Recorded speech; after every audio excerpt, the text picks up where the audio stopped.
Introduction.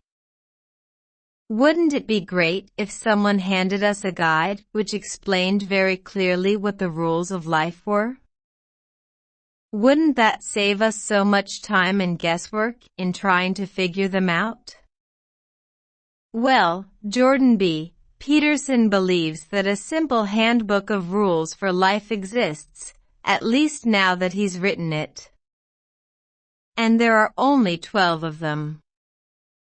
This summary will take you through Peterson's rules for living your best life and teach you some unexpected facts along the way.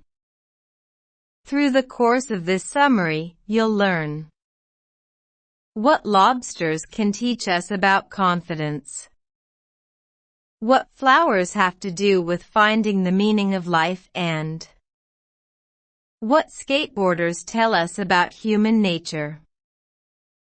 Chapter 1. Get to the top of the pecking order.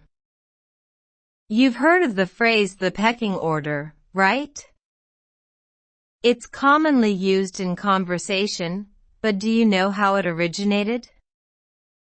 It was coined by Norwegian zoologist Thorleif Skjelderup, who was studying barnyard chickens during the 1920s and observed a clear hierarchy among the birds.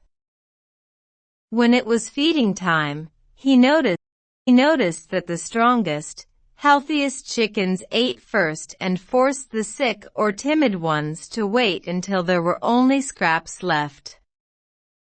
This, of course, ensured that the strong chickens retained their advantage while their counterparts only grew weaker. The same is true with other species of animals as well.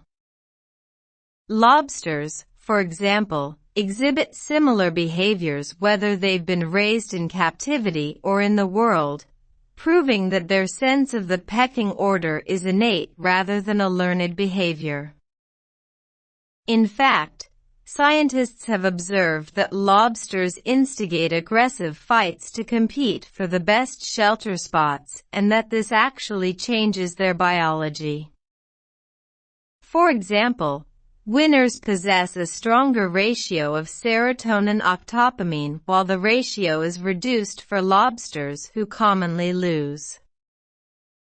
This means that the hormone advantage causes winning lobsters to stay stronger and healthier in addition to exhibiting a confident posture. By contrast, their counterparts become more timid and curl up out of fear. And as you've probably observed, this behavior is frequently mimicked by humans as well. People who frequently win at life become emboldened by their winning streak, and this causes them to pursue new challenges with confidence. In fact, that confidence is often what enables them to generate further success.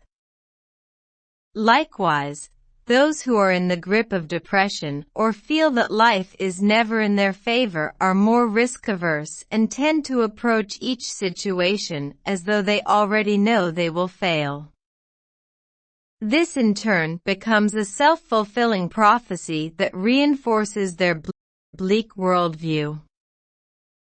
So, if you're trying to get ahead in life or break a toxic cycle, the best advice we can give you is, think like a lobster. Strike that confident pose to tell people you're a winner and keep faking it till you make it. Chapter 2. Love yourself as you would others. At first, that saying might sound like it's reversed. After all, isn't it supposed to say love others as you would yourself? But while that's definitely the common expression, it's reversed for our purposes because often, we're better at caring for others than we are for ourselves. That's because we're often hyper-aware of our own flaws, and this awareness can lead to self-loathing. As we dwell on all the reasons we believe ourselves to be inferior, we become convinced that we're undeserving of self-care, kindness, or positivity.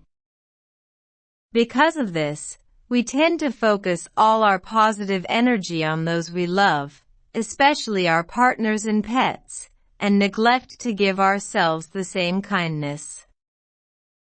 Eastern philosophy acknowledges these toxic patterns through its teaching on the duality of nature.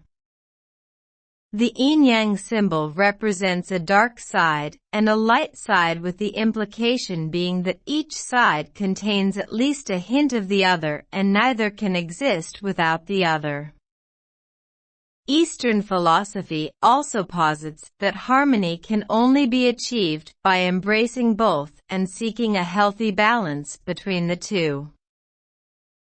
This balance can be attained by avoiding extremes, as illustrated by an example of a parent and their child. Let's say that a parent wanted only the best for their child and was desperate to prevent them from experiencing anything bad. However, if they were go too far in shielding their child and thus prevent them from learning about the world or exploring new experiences, they would be hurtling toward an opposite extreme.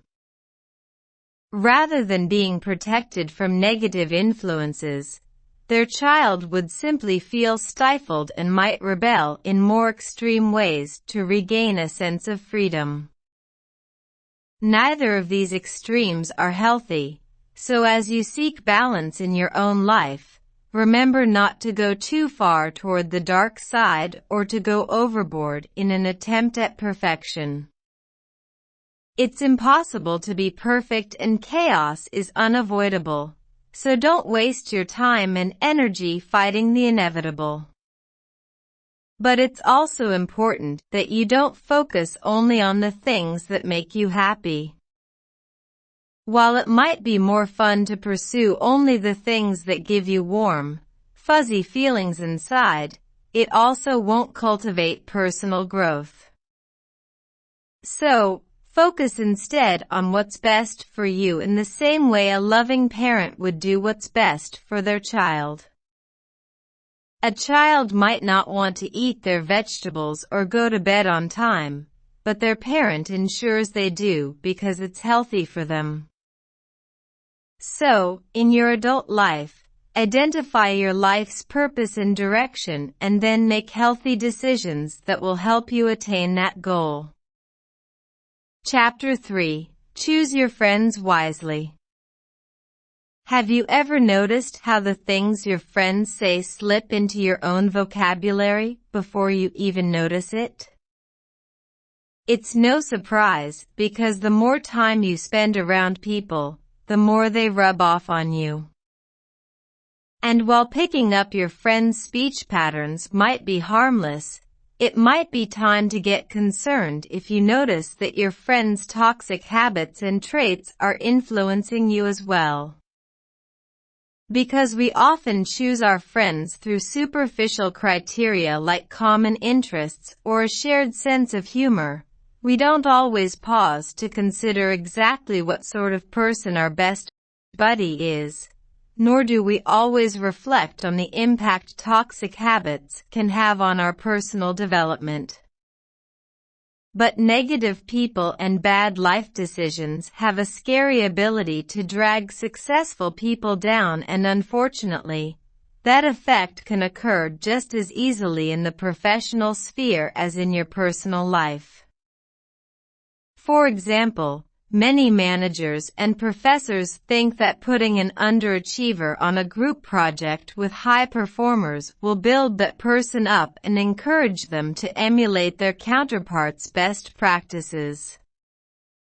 However, studies have shown that the opposite effect is actually more likely, and the successful teammates will be brought down by the negative influence. And that's why it's so vital that we surround ourselves with positive people who actively cultivate good habits in their lives. So, remember that exercising discernment isn't the same as being snobby or judgmental. Rather than dismissing prospective friends because of petty factors like their sense of style or socioeconomic differences, you're actively seeking people who will help you effect positive change. And the beauty of such a partnership is that it's mutually beneficial. A good friend won't allow you to wallow in self-pity or engage in negative self-talk, and they'll call you out when they see you developing toxic behaviors. And in turn, you'll do the same for them. Because you're both seeking to improve yourselves and the world around you, your friendship will literally help you both to become your most amazing selves. So, choose your friends wisely. Chapter 4. Beat your own personal best. How often do you catch yourself comparing your success in relation to that of others? Whether it's with the intent to build yourself up with statements like, "Well, at least I did better than she did," or to discourage yourself with such comments as, "I'll never win that award like she did," this thought pattern is beyond toxic. That's because comparison is a killer of progress. As such, it's important to clarify here that comparison and self-criticism are not the same thing. Self-criticism is healthy, to a degree, because it invites you to realistically take stock of your flaws and identify areas where you can improve. This is what motivates us to work towards a brighter, more successful future. But self-criticism takes an ugly turn when it's distorted by the lens of comparison. Because instead of asking ourselves what we can do to improve upon our own personal best, comparison causes us to measure ourselves by the standards of others. This worldview eliminates the moments of incremental growth that shape our journeys along the way, replacing our progress with a black and white filter of either success or failure. And if we find that we don't measure up to others, we determine that we've failed. But nothing could be further from the truth. Because if we were to take a step back and look at the big picture, we would be able to clearly see every part of our lives and acknowledge the small, personal milestones that define our growth as individuals.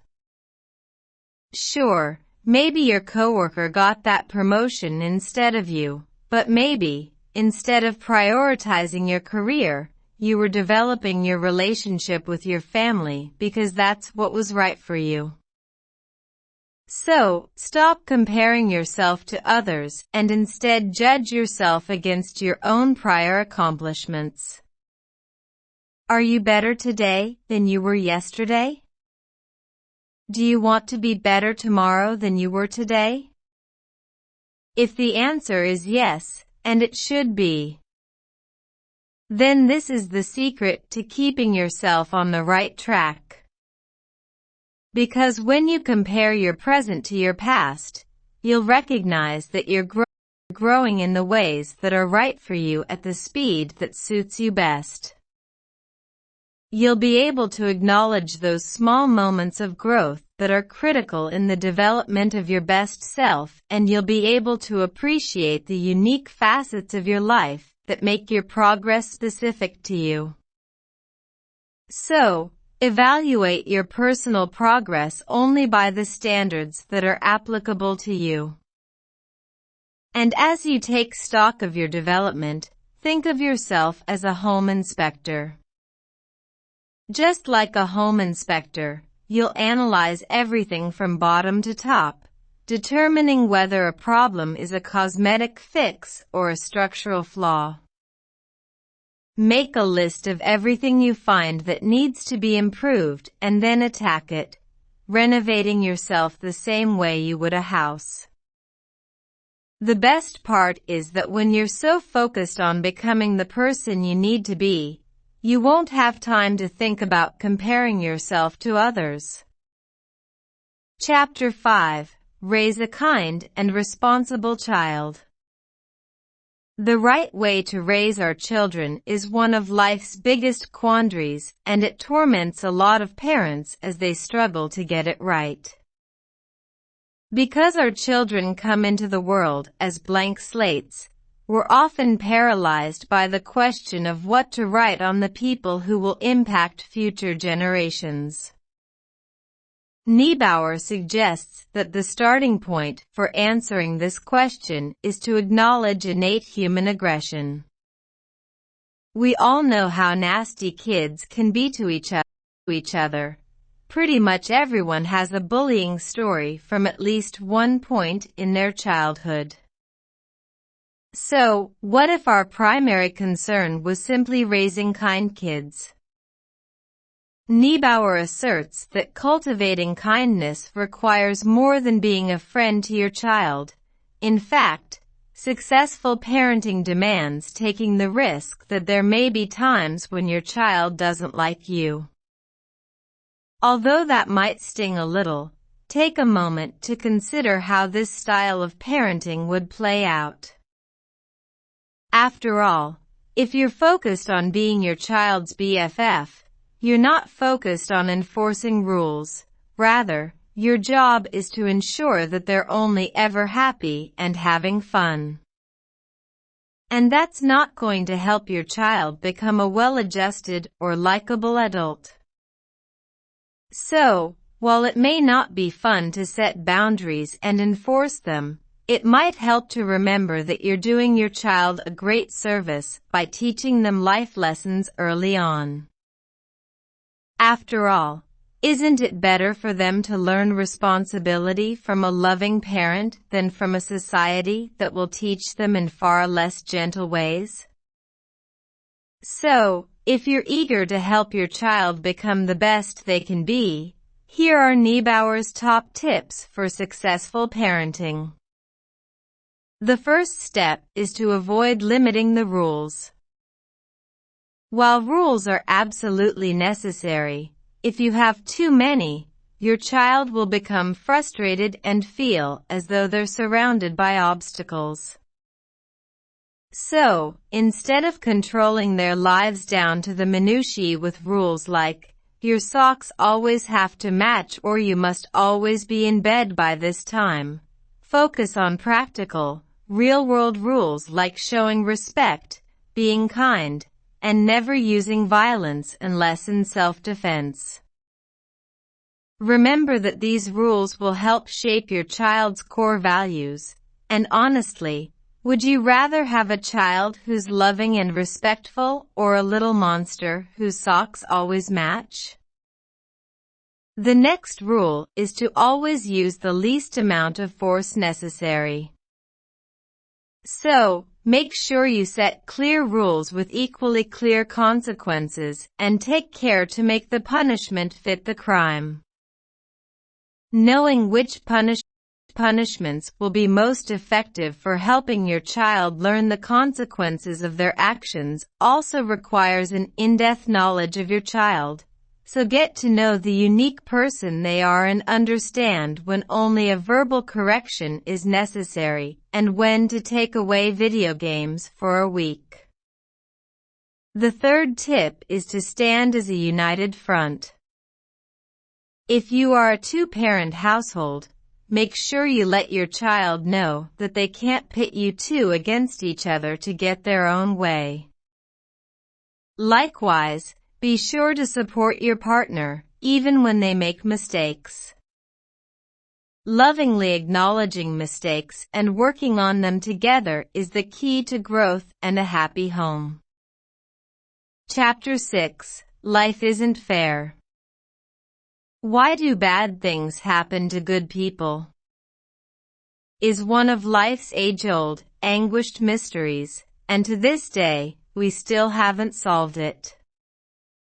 Often, that's because it's easier to blame injustice on others, whether that's on a global or personal scale. However, that's not the right response to the world's suffering, and neither is our temptation to give in to despair. Although both these reactions are tempting, eschewing extreme responses is crucial to curating a healthy lifestyle. The acclaimed Russian author Leo Tolstoy didn't see it that way, however. In fact, he suggested that the world's injustice was so overwhelming to the human mind that only 4 responses could be valid. By his definition, these responses were comprised of childlike ignorance, hedonistic pleasure, suicide, or determining to struggle on despite it all. But is that really all there is? Others certainly seem to have embraced this dismal worldview, as evidenced by multiple tragedies in which people decide to take other lives along with their own through mass school shootings. As of June 2016, statistics show that there had been over 1,000 shootings in the United States over the preceding 1,260 days of the year. In each of these cases, the shooter had killed 4 or more people before ending their own lives. But while this is very bleak news indeed, it shouldn't cause us to give up hope or conclude that humanity is inherently bad. That lesson comprises Peterson's 6th rule for living, which invites people to take responsibility for their own lives and actions before condemning the world. Drawing on the philosophy of Russian writer Alexander Solzhenitsyn, Peterson asserts that it's possible to reject the cruelty of life even when you've seen it firsthand. That's what Solzhenitsyn learned when, after a dedicated fight against the Nazis during World War II, he was imprisoned by his own state following the conclusion of the war. You might think life in a Russian gulag would be as bad as things could get, but for Solzhenitsyn, it actually got worse. While serving his sentence, he also found out that he had cancer. However, despite it all, Solzhenitsyn resisted the temptation to become angry and bitter. Preferring instead to focus on the good in humanity, he spent his time in prison seeking opportunities to contribute something meaningful in the time he had left. That mission included authoring the book The Gulag Archipelago, a scathing expose of Soviet internment camps. Not only did this book give Solzhenitsyn added purpose in life, it also played a vital role in demolishing public support for Stalin's brand of communism. Chapter 7. Seek sacrifice over instant gratification. Have you ever heard the story about the monkey who got his hand caught in the cookie jar? Although his hand could fit into the jar, it was too big for him to slip it back out while also holding a cookie. Because of this, the monkey was forced to choose between giving up and freeing himself from his predicament or holding on to his treat. The story ends with the monkey being captured by hunters, with the moral suggesting that greed is a trap which ensnares us. Chances are, you've probably witnessed similar behavior in human beings. The temptation to pursue what we want even when it will lead to negative consequences is a pretty universal human experience. But giving into that desire doesn't really make us better people, does it? Unfortunately, this life lesson is connected to our previous chapter because unhealthy choices are often side effects of despair. If we view the world as bleak and miserable, we naturally seek to alleviate our depression by pursuing any pleasure that will make our existence more bearable. This often leads to the justification that something can't be wrong if it makes us happy, and that type of rationalization can be a gateway to very bad decisions. So, how can we combat this? Peterson suggests our best recourse is to pursue sacrifice over instant gratification. That's because sacrifice puts better things into the future through relinquishing instant pleasure in the present. And we sort of know that already. After all, we sacrifice things we'd rather be doing to go to work every day and earn a living. But that type of sacrifice is still in the interest of personal gain, because we do it to facilitate our own survival or save for the promise of a vacation later on. However, Peterson argues that true sacrifice, the type we need to pursue in order to become kinder, happier, and more well-adjusted people, is defined by the things we do for others. So, instead of pursuing selfish, instant pleasures, consider giving up a bit of your time to volunteer and make a difference in someone else's life. When you concentrate on the good you can put into the world, you take a break from your negative worldview and allow yourself to be driven by positive influences. You might find it helpful to think of the lotus flower as an inspiration. This plant starts its life at the bottom of a muddy lake and slowly rises to the top in small increments of growth until it bursts through the water to blossom in the sun. You can experience the same type of growth by prioritizing sacrifices for the good of others over instant gratification, because selflessness not only reinvents your worldview, it makes you a better person. Chapter 8. Stop lying, even to yourself.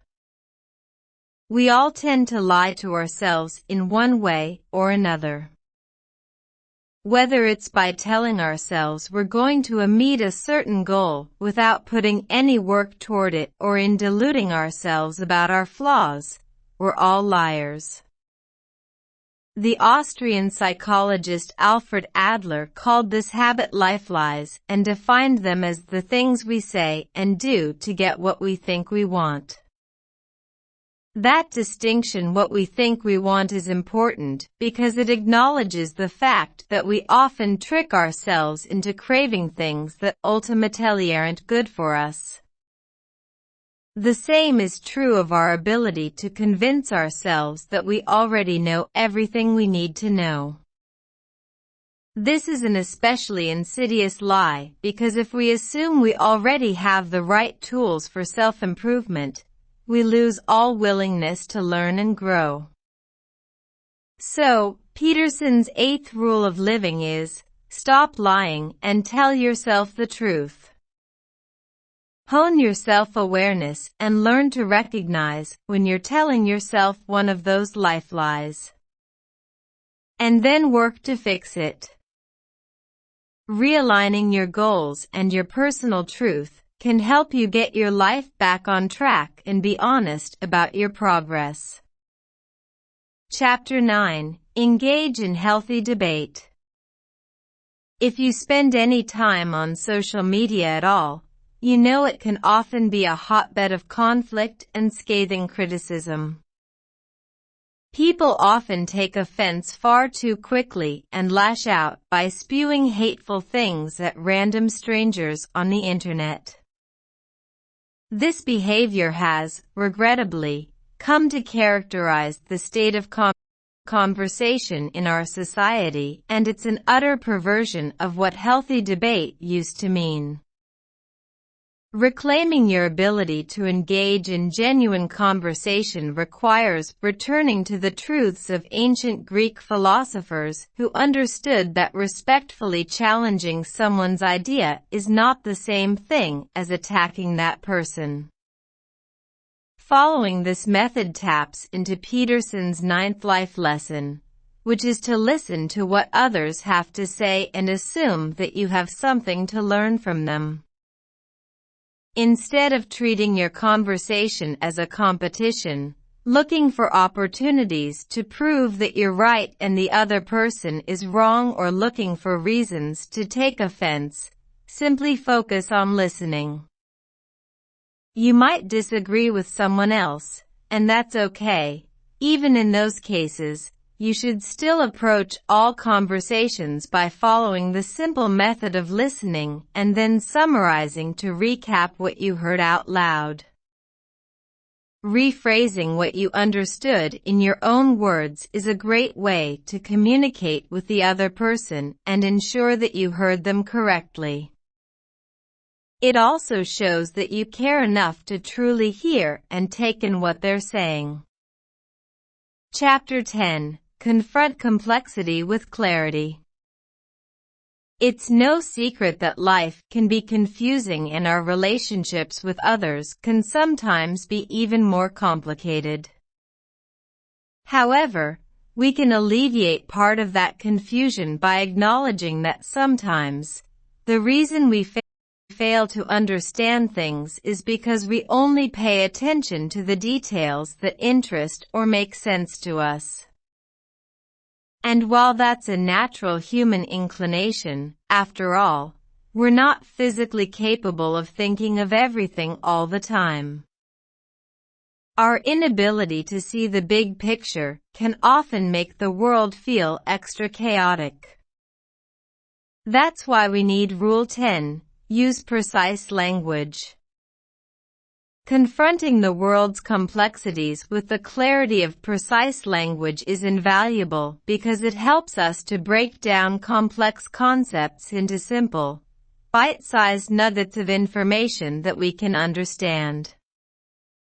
By simplifying the situation through precise terminology, we can establish order in our lives. Whether the issue lies in our car breaking down or our bodies getting sick, by specifically articulating symptoms, we can start to take back control. The same is true of conflict in relationships. If your feelings are hurt or you're seeking to tackle an issue of your partner's, precise language can help you articulate the problem in a simple, honest manner. Chapter 11. Avoid suppressing human nature. As today's society attempts to correct a culture of injustice, it can be difficult to know where the lines are. Our efforts to combat the ills of toxic masculinity sometimes leads people to stigmatize men and masculinity altogether. And that shouldn't be the answer.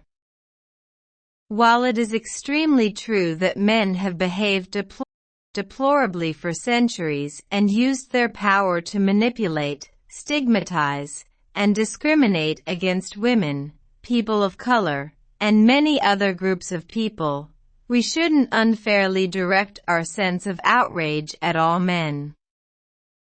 This worldview leads to destroying rather than fixing a problem or creating a solution, and that shouldn't be the aim of social justice. Instead, we should concentrate on blending our differences to achieve a harmonious future.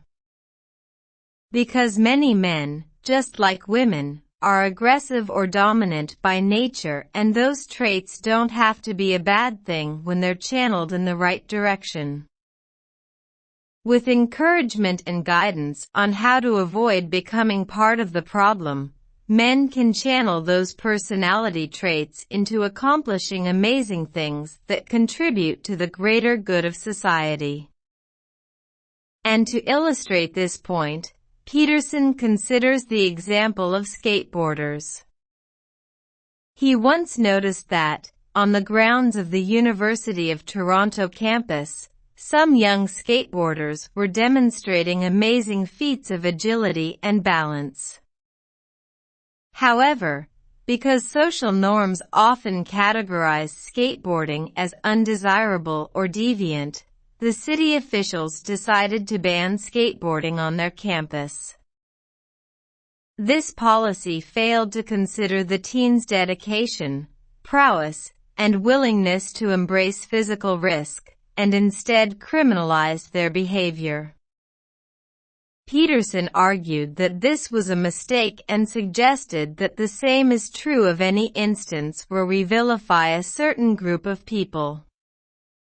Instead of holistically stigmatizing one group, as illustrated by such statements as, "All men are trash," we should be willing to embrace new perspectives and talents that are different from our own. Ultimately, that is the worldview which should drive our society, because it invites us to make rules that protect us without suppressing the good qualities that different people can bring to the table.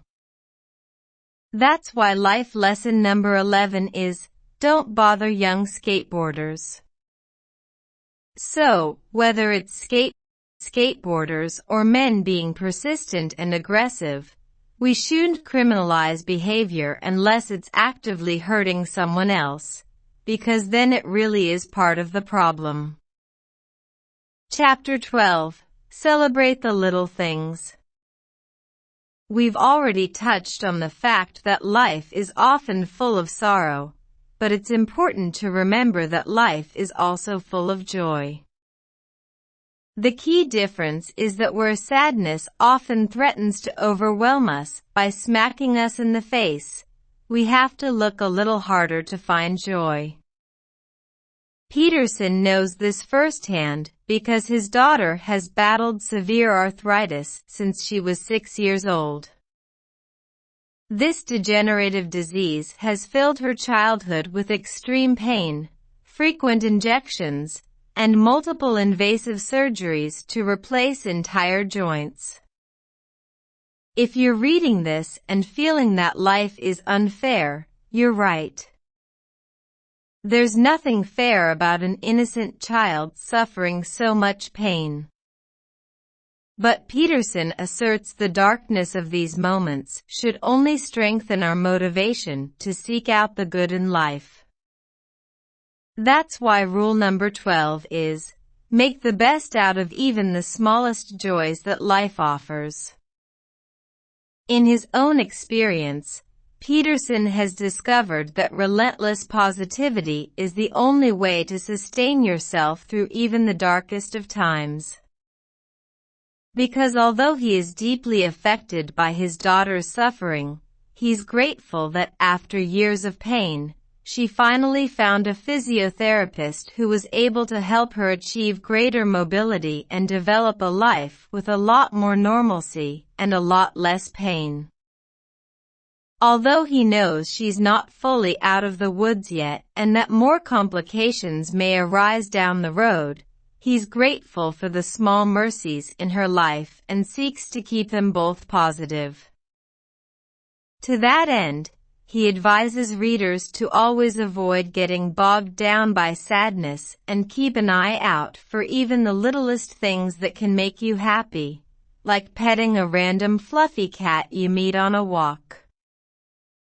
Chapter 13. Final summary. Life can be confusing and much of our time on Earth is wasted in the pursuit of figuring out what we should be doing and how we can make the right decisions.